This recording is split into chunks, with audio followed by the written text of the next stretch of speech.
இந்த கோமியம் என்பது மாட்டுடைய யூரியன் என்பது ஒருபோது குணப்படுத்தாது, அறிவியல் பூர்வமானது கிடையாது, இது நிரூபிக்கப்பட்ட உண்மை கிடையாது என்றெல்லாம் நல்ல படித்த பல்வேறு மருத்துவர்கள் இதற்கு எதிர்ப்பு தெரிவித்துக் கொண்டிருக்கிறார்கள். மருத்துவராக இருக்கக்கூடிய விஜய் சக்கரவர்த்தி என்று சொல்லக்கூடிய அந்த டாக்டர் அவங்க சொல்றாங்க, இதுல தீமை தான் அதிகமாக இருக்கிறது, கோமியத்துல மாட்டுடைய யூரின்ல தீமை தான் அதிகமாக இருக்கிறது என்றெல்லாம். கோமூத்திரத்தை எடுத்துன்னு வந்தாராம், கடகட கடகடன்னு குடிச்சாராம், 15 நிமிஷத்துல தொடர்ந்து போயிடுதான். அது உண்மையாக இருந்ததுன்னா நம்ம முன்னோர்கள் யாருக்கும் காய்ச்சல்லே வந்திருக்காது. நம்ம டைரக்டா கவ் யூரினை குடிக்கல, அதுல இருந்து ஒரு பகுதியை எடுத்து அதை இன்சுலினாக செலுத்திக்கிட்டோம். இது ஆராய்ச்சி மூலியமா பண்ணது. இது ஆராய்ச்சி இல்லாம யூரினே அப்படி குடிக்கணும்னு சொல்றது தவறானது விஷயம்.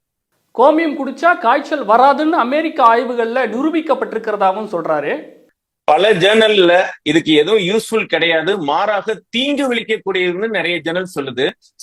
ஒரு ஜேர்னல்ல ஒரு 10 பேரோ இல்ல 50 பேரோ 100 பேரோ வச்சு எழுதுறத வச்சு நம்ம ஒரு ஸ்டடின்னு சொல்லிட முடியாது. நான் ஏற்கனவே சொன்னேன், RCT ரேண்டமைஸ் கண்ட்ரோல் ட்ரையல்ல பல ஆயிரம் பேஷண்ட்டுக்கு யூஸ் பண்ண மருந்தை வச்சு மட்டும்தான் அவங்களுக்கு குணப்படுத்த முடியுதுன்னா நம்ம குணப்படுத்த முடியும்னு சொல்லணும்.